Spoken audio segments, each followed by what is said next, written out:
Tantor Audio, a division of Recorded Books, presents Chasing Mr. Wrong by Joya Ryan. Narrated by Shirl Rae. Chapter 1. Ryder Diamond looked in the mirror and scowled. Why the hell had he agreed to a blind date? Sure, his buddies were all settling down with their true loves. Even his best friend Bass was playing house with Ryder's little sister, something that still made Ryder's hand twitch with the need to punch him. And now I'm letting him set me up on a blind date, Ryder mumbled. The snap of an opening beer can sounded from behind him, and Ryder turned to find Huck walking into his room. Only it wasn't a beer he was holding. "What the hell is that?" Ryder asked, and motioned to the can in Huck's hand. "It's coconut water. Supposed to be really good for you." He took a big swig, and Ryder almost retched. A few months ago, Huck had been double-fisting beers and slamming them faster than he could open the next one. But things had changed for his friend, like the love of a good woman. "Speaking of what the hell," Huck said, "what the hell is that?" He eyed Ryder's shirt. Ryder looked down the front of himself. "It's a tie?" No. Huck took a swig of canned water and yelled over his shoulder, "Bass, get in here. This is bad." Ryder glared and crossed his arms as Bass walked in and chuckled at Ryder's appearance. "Are you going to church there, handsome?" Bass joked. "What are you two even doing here?" Ryder asked, tugging at his tie and taking it off. He tossed it on the floor and unfastened the top two buttons of his shirt. "Well, I had come to watch the game," Huck said, "but apparently you're putting on a different kind of show." He reached into his pocket and pulled out a $1 bill. "Gonna give us a dance, big boy?" "Fuck off," Ryder said, rolling up the cuffs of his blue dress shirt. "Sorry, can't do that either," Huck huffed like a distressed teenager. "Autumn is doing her pregnancy workout video and kicked me out. It's not my fault she looks amazing in those tight pants. When she bends over, I just wanna—" "I can see why she kicked you out," Ryder said. "Well, I came to make sure you don't mess this up," Bass said. "You've been an asshole lately, and you need to get laid, or at the very least get out and socialize." "I'm plenty social," Ryder defended himself. Of course, by social, he meant that he was in town running errands, or he was working. But he always chatted with people whenever he could. The town was important to him. His family had built it, for Christ's sake. And Ryder's father and grandfather had shoes particularly difficult to fill, since their legacies were the beacons of pride around there, which was why he tried to present the best side of himself at all times. He also was running a business that relied on his small town to stay local and use diamond construction when they needed something built. It was a delicate balance of goodwill, good faith, and good manners. "Social?" Bass challenged. "Is that what you call working 18-hour days? I didn't bring my dictionary with me, but I'm pretty sure those are two very different things." As if the universe were on cue, his cell phone buzzed with a text. Clara Davenport. She was the only daughter of Milton Davenport, who presently was sort of Ryder's boss. The man owned a ton of land in Diamond, land in need of developing. It was the kind of business relationship that could secure Ryder's future and the future of his employees. Take the current development project. Ryder and his team were remodeling the Davenport Hall, which was where the 18-hour days were coming in. But this hall could lead to more deals with Davenport. He just needed to see this project through with no distractions, no problems, and things would be fine. He glanced at his phone and hit ignore, because the one thing that was not fine was Clara calling and texting looking to discuss ideas on the interior decorating of the hall, only to rope Ryder into a pseudo-date. Not that she'd call it a pseudo-date, but subtlety wasn't her strong suit. She was arrogant, cold, and laying it on thick, and it was clear she was after Ryder for a lot more than his renovation skills, and he just wasn't interested. To be honest, he didn't have time for dating at all, even if he were interested. But Huck and Bass had been on his ass often enough that agreeing to this one blind date seemed like the easiest way to shut them up. "I agreed to this setup of yours," Ryder said. "I didn't agree to get shit from you about it." Besides, Bass's friend was only in town for one night, just passing through, so no matter how well, or if Ryder's track record was any indication how not well it went, he'd be back to his normal life tomorrow. Still, he felt compelled to say, "I don't need help getting dates." "Oh, I'm aware," Bass said with seriousness. "But half the single females around here don't want to date you. They want to marry you." Huck did some kind of hand-waving gesture while singing "If You Like It, You Should Put a Ring on It." When both Bass and Ryder stared at their tattooed, pierced, and generally badass-looking friend singing of all things a Beyoncé song, Huck stopped and shrugged. "What? Autumn aerobicizes to that song. It's catchy." "Jesus," Ryder muttered. Bass gave Huck a look like he understood and smiled. His friends were happy, really fucking happy, and Ryder was happy for them. Both had wonderful women in their lives, and Huck was going to be a father. Both of them had an ease in every step that made it seem like they were walking on sunshine 24/7. "This is a great opportunity for you," Bass said, returning his attention to Ryder. "Everyone around here knows you, your name, and—" Bass trailed off, but Ryder could guess what he was going to say next, because he'd dealt with it for a while now. Everyone, especially women, wanted a piece of Ryder, and not in the cool kind of way. They didn't want him. They wanted what he could offer, like his name and station in town. Something he'd learned the hard way when he was young and stupid, and it had almost cost his family everything. Bass clapped Ryder on the shoulder. "Tonight you get to be yourself with a stranger that doesn't know you're Mr. Diamond of the Founding Diamonds." "You didn't tell her my name?" "Nope. Just told her to be on the lookout for a jackass in a tie." "Funny," Ryder said, really happy he'd ditched the tie now. Bass knew him too well, but the idea his friend had posed was intriguing. For one night, he didn't have to be Ryder Diamond, and he was meeting his date at the lodge on the edge of town where almost no locals went. "I'm going to head out," Ryder said. Both guys looked him up and down as if assessing his outfit. "I don't know," Huck said. Bass nodded. "He needs the tie, don't you think?" "Definitely. It would really bring the whole outfit together in that classic I have no clue how to dress myself kind of way." Ryder rolled his eyes. "What's her name?" "Her stage name is Candy," Bass said. "Stage name?" Ryder's eyes shot wide. "Did you set me up with a stripper?" "She's really nice," Bass defended.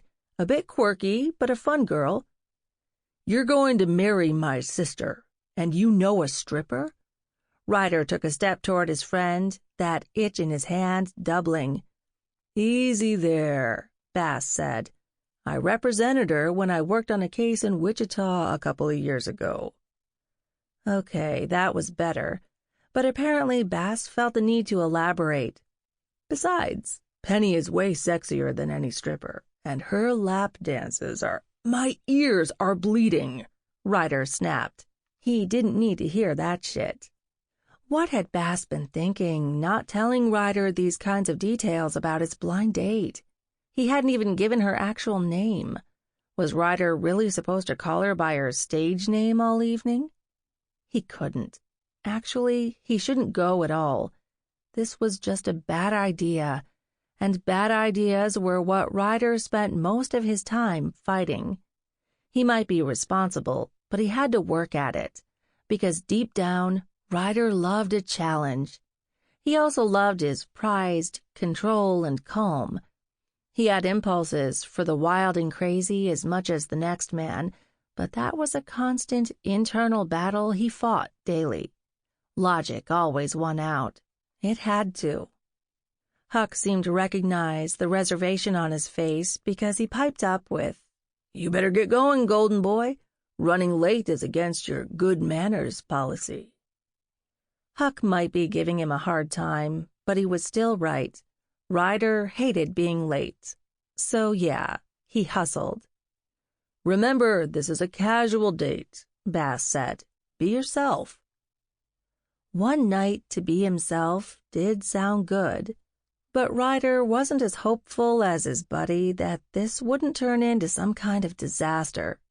He'd just try to get through what would likely be an awkward meal and be on his way. "I'm assuming I'll be able to tell what she looks like?" Ryder asked. "Yeah, you'll be able to tell. She's a brunette stripper. Just look for the hottest girl in the place." "And take some condoms with you," Huck yelled as Ryder grabbed his keys and headed out, hating his friend with a passion at that moment. Great. Just fucking great. Whitney took a sip of her pineapple vodka and eyed the pool table. The lodge she was staying at was rustic and quaint. Okay, so it had antlers of all varieties on the wall, and this particular room was covered in floor-to-ceiling dark wood paneling. The interior decorator was obviously male and some kind of hunting enthusiast. Not her taste, but it was cheap and a place to stay. The small bar and sitting area around the corner had a few people scattered around, so she came into the Horns Haven game room to be by herself and try not to think about her life, or the lack of anyone in it. On one hand, that was just how she liked it. On the other hand, what she wouldn't give for a fantasy man to help scratch that itch, even if just for tonight. She walked around the table one more time, eyeing her next shot, pausing only to grab a Sour Patch Kid from her purse and pop it into her mouth. Nothing was better than sweet, sour, and vodka. Her sister Casey had hated sour things. She'd also hated mustard and white chocolate. But she'd loved summertime, loved running straight into the ocean with her arms spread wide, loved life. It had been over a year since her big sister had died in a car accident, and the memory still cut straight to her bones when Whitney thought of her. Yet all she did lately was think of her sister and the night she'd lost her. How she was the lucky one who had walked away from the crash, and Casey wasn't. But Whitney didn't feel lucky. It should have been Casey who survived. She'd always been the stronger one, the wiser one, the better sister. But fate had chosen Whitney to survive, and every day since she'd been on the run from both that moment and the life she'd left behind. It made her sick to think of the things her sister would now never achieve. She'd been trying to figure out what to do ever since Casey had died, and she'd finally come to one conclusion. If fate had chosen Whitney to live, then that was what she would do. She would embrace every new opportunity. She would see the world. She would follow her heart and never look back. If not for her, then for Casey. Which was why at almost 8 o'clock on a Friday night, she was alone in some small-ass Kansas town, ready to spend a few weeks there before taking off again for however far her next tank of gas lasted. Tomorrow she'd have to figure out what the next step would be, but tonight, time to see where the wind blew her. She took another drink of her vodka, set it down, and bent over the pool table. She stroked the pool cue, positioned it, aimed. 9-ball, side pocket, she whispered. With a crack of the cue ball hitting the 9, she sank her shot with precision. "Candy?" came a rugged voice from behind her. She gasped, startled she wasn't alone in the room anymore, and turned to face holy hotness. A tall, painfully attractive man with intense gray eyes and boy-next-door charm was staring her down. He might have a gentlemanly appeal that radiated off of him, but there was nothing gentlemanly about the obviously well-honed muscles he was rocking beneath that shirt. "Candy?" she repeated. She frowned, then glanced at her purse. Odd request, but maybe he'd seen her snag some and wanted a piece.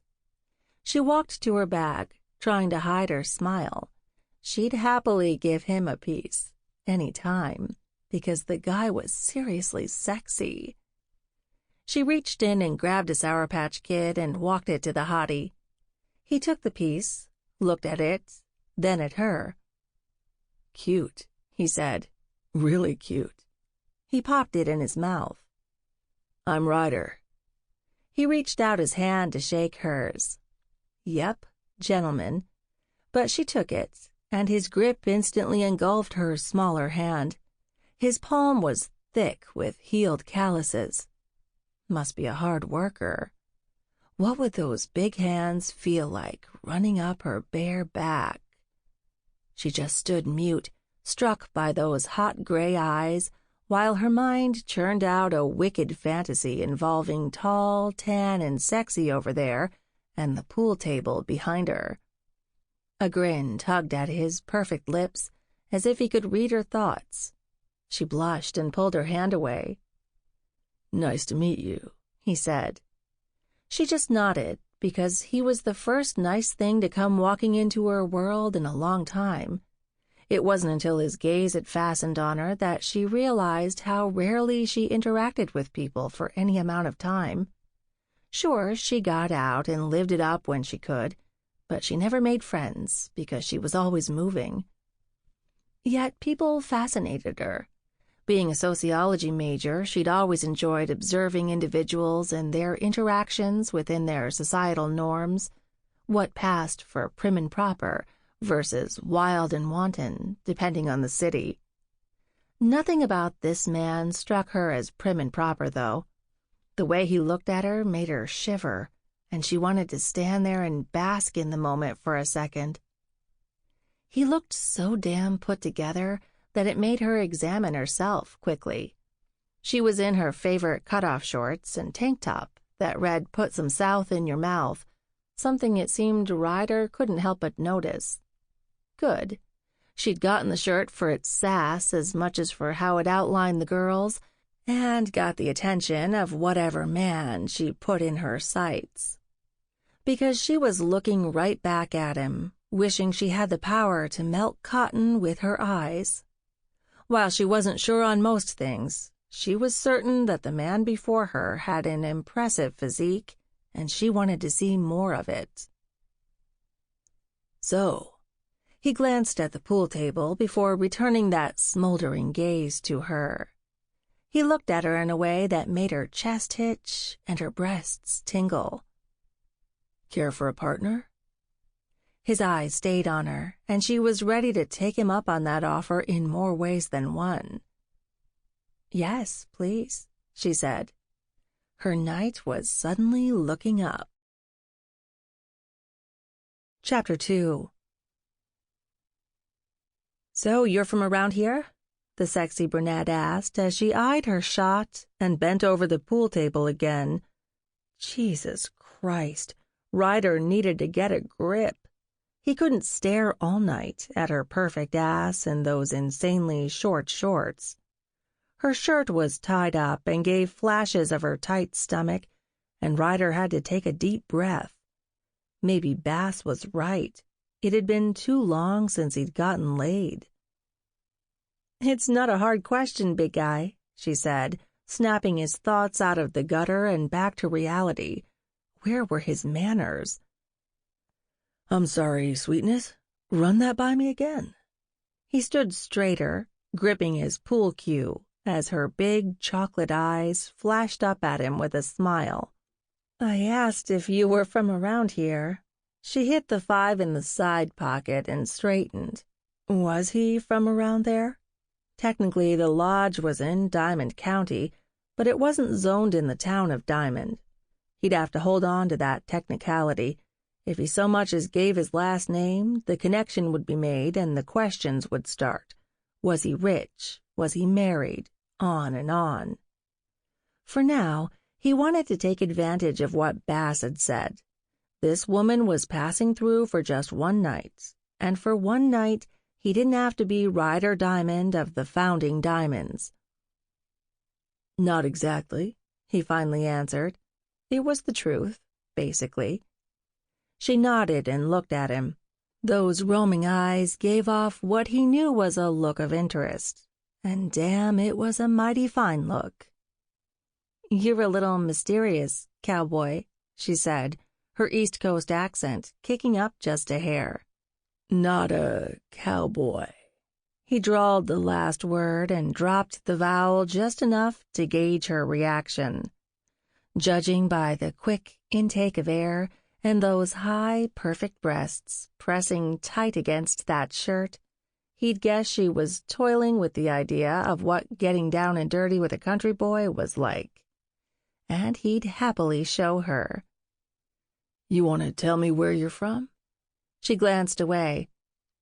"I move around a lot, not really from anywhere."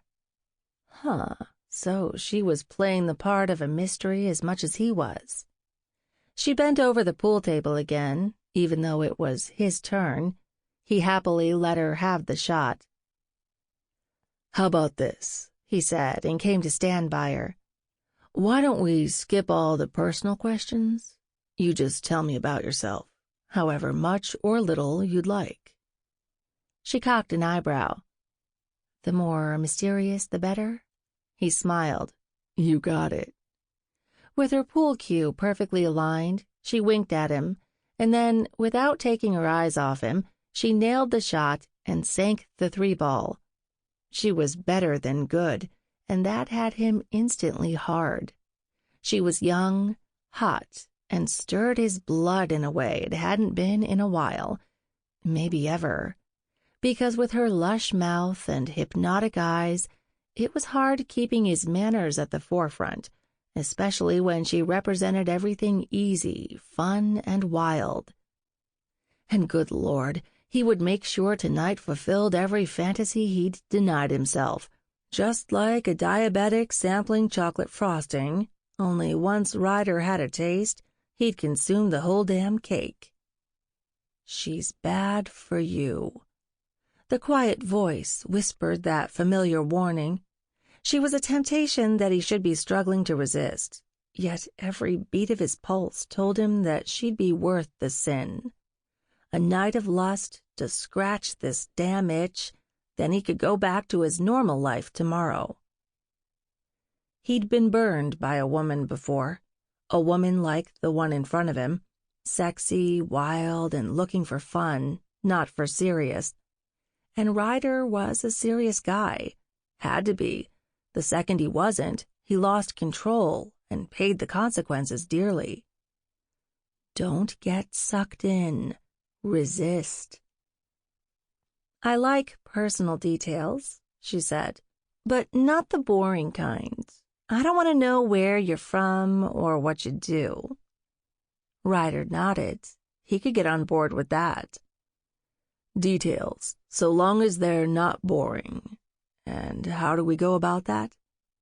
She gave a wicked grin and ran her teeth over her bottom lip. He watched every damn slide, wishing to hell he could taste what she was tasting. "We play a game," she said simply. "What kind of game?" He took a drink of his long neck, and she picked up her glass of citrus liquor. They were both now on round 2, and he was convinced that she had to taste as sweet and tart as her drink. "It's called I've Never." She stepped closer. "You say something you've never done. If the other person has done that, then they take a drink." He nodded. "I like it. Why don't you go first?" "We'll start easy." She took the big barrel curls off her shoulders and glanced at the ceiling while holding her drink out. I've never driven a heavy piece of machinery. Ah, shit. Ryder took a drink. She smiled. See, I just learned about you without coming up with boring questions. So you are clearly strong. Her gaze skated down his chest, and he couldn't help but flex a little. And you've operated heavy machinery. I'm liking you already, big guy. All right, he could play this game too. My turn, he said, zeroing in on her. I've never gone skinny dipping. Her eyes shot up like she'd been caught, and then a sly smile stretched her lips as she took a drink. Nice one, she said. Why, sweetness, you have a wild streak. She shrugged. Maybe. Her challenging brow got serious, and Ryder was already finding this to be his favorite game. It was clear she wasn't staying put anywhere, and though he only had this one night, this one moment, he was actually having fun. Another thing he hadn't experienced in a while. I've never had a one-night stand, she said. Ryder went to take a drink, then stopped. He'd never had a one-night stand either. He'd fallen for a bombshell once, and living fast and loose with her was what had gotten him in trouble. But as fast and loose as it hadn't been a one-night stand. He'd dated his share of girls, and he'd known from a young age to keep his distance. So many of them came to him wanting to tie themselves to his family legacy. But his ex, he'd thought she was different. He'd loved her, thrived on the thrill she gave him, and he was an idiot that had eloped with her, a secret no one except his closest friends knew. He'd risked everything, including his family's name and money. Turned out those were the only things she'd wanted. A couple of days and a quick annulment later, he'd realized he could never give in to that kind of passion again.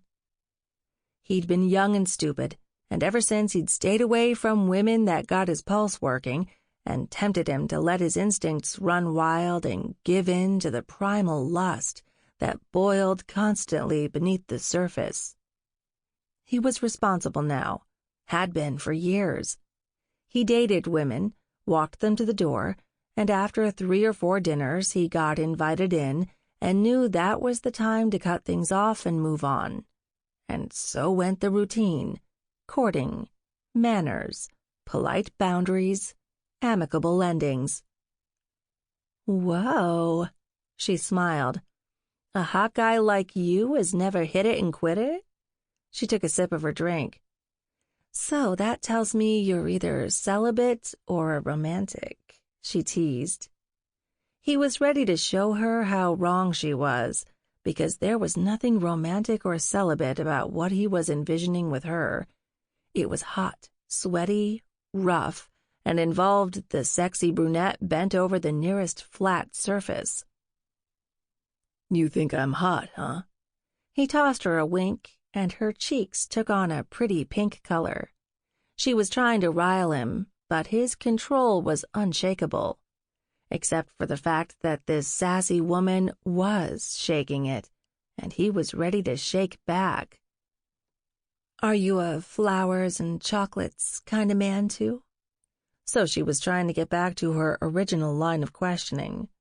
Luckily, Ryder had a lawyer for a friend and could talk in a circle with the best of them. That wasn't phrased in the form of an I've never. She huffed. Fine. I've never gotten flowers from a man. He frowned. Never? This woman was way too beautiful and fun to not have men falling at her feet. Not one had ever doted on her? He took a drink of his beer. Hey, you have to be honest, she said. I am being honest. She gave him a disbelieving look. You're saying you've never given a woman flowers? No, he smiled. I'm saying I've never received flowers from a man either. She laughed. Looks like I just put my foot in my mouth. Well played, big guy. He stepped toward her. By the way, just because I haven't had a one-nighter yet doesn't mean I'm a romantic. He was practical, if anything, and the way this woman was looking at him like a treat she was ready to... Sample complete. Ready to continue?